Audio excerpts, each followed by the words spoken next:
Chapter 10. The day before the ceremony, Mangel had come to Mederen after hearing the giant story at the pub. He had hied his talents and was far more skilled than most people suspected when he got to the outskirts of Mederen. He sat down and meditated. He felt the earth far more intensely and had the ability to control plants at his will. Using flowers and long branches, he searched every house and room until he found Victor working on some crystals in the workshop. "Hey," Marcia said, coming into the workshop after closing up the bar. "You should get some rest. It's late, and you can always finish up tomorrow," she added, walking towards him. "I have just a couple more orders. I'll be done soon," he said, rubbing his eyes. "Just look at you, you're barely awake," she said, placing her hand on his shoulder. He tried to say, but yawned instead. "You never listen to me," she said, taking his hand off the breaker. "Get up now," she added, pulling him up from the chair. "Let's go," she said, turning and pulling him away. "Wait, I still need to clear," he said drowsily. "Leave it, you don't need to," she added, still dragging him to his room. She closed the door behind them and walked down the corridor a little bit and opened his door on the right. Then she dragged him all the way to his bed and laid him down to sleep. Before she left, she felt the urge to look at him one more time and turned to see the peaceful expression on his face. Marcia was starting to feel something for Victor, and she knew it. Irrespective of the current situation, he still saved her life, and for someone of her caliber, it was an arrow right through the heart. She was a slayer. She had fought battle after battle endlessly for years, but all that confidence she had built up faded away soon after she was stroked down by Zeus. It was complete humiliation. All her pride had been torn away, and she was now reduced to a simple elf. An elf would have been better, but she was even less than that. No matter how much they dipped her into the pond of Athena's blessings, she never once regained her abilities. Well, it's not like she needed them anyway, or that's what she thought until she was in that pit that day, and she began to break. The relief of hearing the sound of approaching footsteps right before sunrise was unbelievable. Victor's appearance was nothing short of a miracle, and she felt it. He had protected her. He had saved her.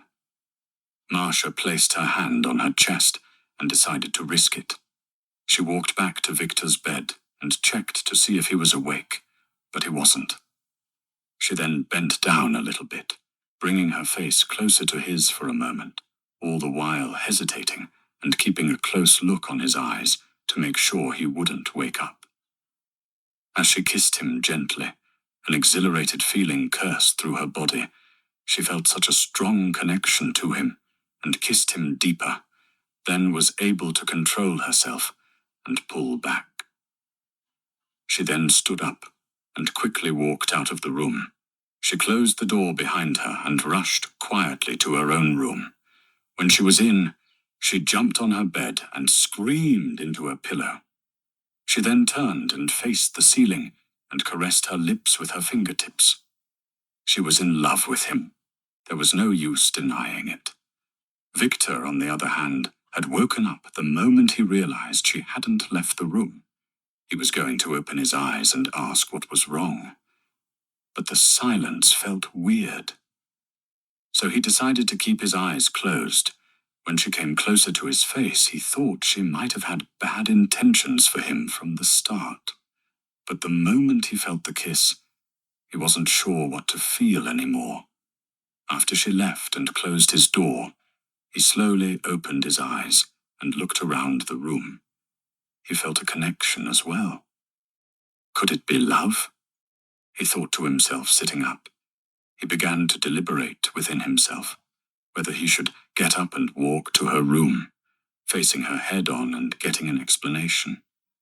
It was night, and there was no one around, and this feeling in his chest. There was no way he could sleep with it. Victor stood up, ready for a battle, but suddenly He felt something grab his leg, then his arm, and before he could scream, it had wrapped itself around his whole body.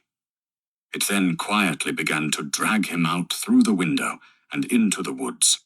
Victor was terrified and was struggling, but the roots had a strong hold and were not letting him go. After being dragged around for about 10 minutes, he started to see a face and structure to his capturer. Mangle sat cross-legged on the floor with his eyes closed, and the branches around him danced like snakes. Victor got closer and closer till he stopped right in front of Mangle. He was terrified. This was the end of him. He was going to be eaten. Then picked him up and checked every nook and cranny of his body. No mistake, he said, and loosed the branches around Victor. It's all right. I am not here as an enemy, he said when he noticed the look in Victor's eyes. When he had completely cut off all the restraints, he dropped Victor on the floor, gently. Are you okay? Mangle asked him nicely, trying to get him to feel more comfortable. Yes, Victor answered, still trembling with fear. Good. I don't have much time, and there is a lot to talk about, Mangle said. What could a giant possibly want to talk to me about? Victor asked him. Well, Mangle said, looking up. It's extremely complicated, but I'll try to keep it as simple as possible. But first, I must hear your opinion on some matters, he replied. Okay, Victor said, getting comfortable. It felt like he knew this man. What do you think about the current hierarchy in this world? Mangle asked. Victor said, rubbing his chin. It's straightforward and simple, he replied, not praising giants or insulting them. That sounds fair, Mangle said, folding his hands. And what do you think it should be? He asked. I think it's okay. But if there should be another race that could rule, it should be the elves, because they have a strong sense of family and they respect the earth, Victor answered. The elves, Mangle said with a slight laugh. What's wrong with the elves? Victor asked instinctively, defending Marcia. Well, they're animals, Mangle said, still giggling. Animals? How dare you? Victor said, raising his voice a little. Not like that, Mangle said, bringing his laugh to a stop and calming Victor down. I mean, that's how they live, like animals. They have a similar defect to that of the giants. They have great pride and lack compassion for any creature outside their race, he added. Then humans? Victor asked, enjoying the conversation. Humans? Why not orcs? Mangle asked. Victor looked at him and him at Victor, and they both busted into laughter. You're funny, Victor said, still laughing. I admit that was really funny, Mangle said, still laughing as well. Sadly, they were made to serve as a punishment and constant bringer of humiliation to humans. How do you know that? Victor asked. That's not important for now. I came ahead of schedule to talk to you about what's to come, and I honestly wish that we could chat more, but I'll just tell you what I think is important for now, Mangle said, bending down. What are you talking about? Victor said, moving back, still a bit scarred. Well, you know you're not normal, right? Mangle asked, smiling at him slyly. What are you talking about? Victor said, looking at him with a worried expression. Come on, cut it out already, Mangle said, pushing him back with a finger. You can't be that naive, Mangle added. Like I said. What are you talking about? Victor said, using his full body to push aside Mangle's finger. Okay, I'll leave it at that. You'll soon find out either way, Mangle said, sitting back up. Find out what? Victor asked assertively with his chest out. He was actually worried about what Mangle was saying. He could at least admit to himself that he wasn't normal, but he had never suspected that he was anything above a little smart. Don't worry about it, Mangle said, looking away. If you won't admit it, I won't, either. Epistimones, Mangle said, still looking away. Epistimones? Victor asked, with a slight feeling that he had heard that word somewhere. What's that? He asked. This is getting me nowhere, Mangle said, looking back at Victor. But that elf of yours is really a catch. I saw you both getting a little cozy. You know she's still awake and hoping you would come into her room and... Mangle said, smiling as he controlled the root of the trees behind Victor, to sneak up on him. Victor was blushing. He remembered why his heart was beating faster and faster. Shh. The root hit the back of his head and knocked him out before he knew it. Mangle then healed his injuries with some leaves and used the roots to return him to his bed. Before the sun would rise, Mangle was done cleaning up all possible tracks that could ruin this. Ouch, Mangle said, holding his head. I'll just take you home and put you back in bed too, and you can have it back, he said, walking slowly back to the giant's village. When he got home, he went into Mangle's chambers, cleaned himself up and laid in bed. Good riddance. It's a good body, though, he said, and fell asleep. Mangle immediately jumped up, breathing heavily. What the hell was that? He said, holding his head. Who was that? He said, as the blurry images of his late-night conversation felt like a dream. Ah, Mangle said, sighing and falling back into bed. This sucks, I have a hangover, he said, closing his eyes. For round 2, Walter and company travelled far and far to an altar on the top of a dormant volcano. What are we looking for all the way here? Barbara asked. Epistimones was real, so there was no way I could stop him from the start, Walter said, walking ahead of them. So you came all the way here to seek an end? She asked, looking at the dry and empty fields. And what's wrong with that? He asked back. Nothing, Your Highness, she replied humbly. You don't need to do that. I am no longer a king. That burden has been lifted off my shoulders, Walter said, smiling. But what are we doing here? At least tell us that, Mangle said, irritated with the distance they had come. Well, the scripture did mention him and his victory, but there was more. A solution to his existence, and an end to all this, Walter said, climbing to the top of the volcano with one jump. Oh, and what's that? Mangle asked, jumping as well. And Barbara, too. You'll see. I've burnt the scripture so even he cannot guess what is coming, Walter said, reaching the top and walking to the stone altar on it. What is this place? Mangle asked, feeling a weird vibe. A prayer ground built by Zeus, he said, reaching it and falling to his knees. Sorry about this. He added and began, Oh, mighty Father Zeus, my strength and knowledge have failed me. Fate itself that I never wronged has betrayed me. In its endless desire for change, it has birthed an abnormality that has scourged your very name. I offer our bodies as recompense, so that you might take your sword and slay that which has caused you shame. Return here once more and remake your game, Walter recited, and a huge lightning bolt struck him, and he fell to the ground. Walter was motionless for a few minutes. Barbara and Mangle watched closely. Soon he began to cough and drag himself up. That was a rough ride, he said, and stood up. You must be Mangle. And you are... What did he say again? Barbara, right? He asked with his hand on his head. Yes, sire. They both answered, dropping to their knees, realizing who they were speaking to. I mean, who wouldn't? I had been watching the entire story unfold. This was an inevitable end. But whoever said the end was truly the end? We were once players too, you know. My father has descended onto the earth, so I must take over his role as watcher, so that fate does not once again taint our name, and watch over my race as they drop their heads to that abomination.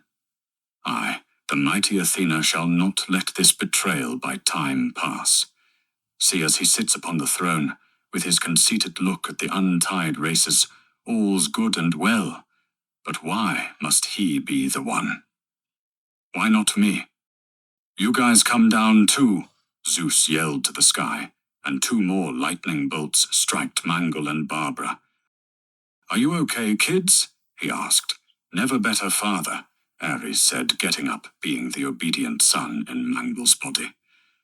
I didn't want to come, Athena whined, hitting the ground in Barbara's body. Cut it out, we need all the help we can get, Zeus yelled at her. Yes, father, she said, getting up. Good, Zeus said with a big smile. Ares, that one seems weak. Use him to get a read. Zeus said. Yes, father, Ares said, and sat down with his legs crossed. He closed his eyes and started to delve into the darkest ripples of Mangle's mind, and past, he found a space where Mangle had let his guard down. You too, Zeus said to Athena, and she also did the same, and searched Barbara's mind. She wanted to get this done quickly and head back home. I found something, Ares said, opening his eyes, but it's way back in time, he said to his father. Good, let me help you with that, Zeus said. Going towards Ares, he placed his hand on his shoulder and closed his eyes as well. Go, I'll give you as much time as you need. This soul is weak. I'll be right back, Ares said, and passed out. Zeus kept his hand on his shoulder, and Ares went back in time in Mangle's body to talk to Victor in the woods. When he was done, he opened his eyes, took in, and let out a deep breath. I'm back, he said, sitting up. And? Zeus asked him. He was as naive as you could possibly imagine, Ares said sadly to his father. That isn't possible, Zeus said, turning away from him. It is, Barbara said, with her eyes still closed. It doesn't look anything like the Epistimones to me. Just some sad brat with the abilities of Grandpa, she added. I don't believe it, Zeus said, and crossed his legs to meditate as well. Inside Walter's memories rested the clearest proof that, truly, the Epistimones was truly ignorant of who he was. Nonsense! Zeus yelled, jumping up, and a lightning struck the volcano they were on, but Ares and Athena were able to escape in time. Lava began to pour out, and Zeus stood in the middle of all of it. I won't allow that, he said with tears in his eyes. Although his father had granted his wish, and he was able to create and take as he willed, he still didn't have what he wanted the most. It was never about the power. It was never about the humans. He simply wanted his father to be free and happy. So he created this, a world where if he ever returned, he would never be bored. Or so he thought, my stupid son, Victor, said, looking at a crystal floating in front of him, alone in his throne room. You haven't changed. Though I understand your pain and grief, it still has nothing to do with me, because my lesson is to teach you that the humans you once mocked are not beneath you simply because you have gained knowledge. I have to teach you what power truly is, and show you that you cannot give me what I already possess, he said, smiling at the crystal Victor. Knew. How wouldn't he? He knew of the war. He knew of fate. The fate of this world was created by him. From the moment he was born, he understood. Something was coming. With time, he began to prepare for it, but his existence was foretold. It was harder than he thought, but the thrill he felt was priceless nonetheless. This was a game he had made to entertain himself. Letting his children in on the fun was much closer to charity than their idea of a great plan. Make him, teach him, and help him. Who were they? In this world he restructured. He was king. Zeus roared in frustration. Let's go greet your grandpa. He said to Athena and Ares, Stage 1, complete. But they're still not ready. Victor is enough for them, Victor whispered to himself silently in the throne room. Either way, let's make dinner. My family is coming over for a visit, he said, stood up, and walked out of the room. On the outskirts of the continent, a few vampires were drifting in a boat, and a huge land appeared out of nowhere. What is this? They asked themselves. But time and nature were not on their side, so they rowed their boat furiously to shore, hoping to still survive the storm.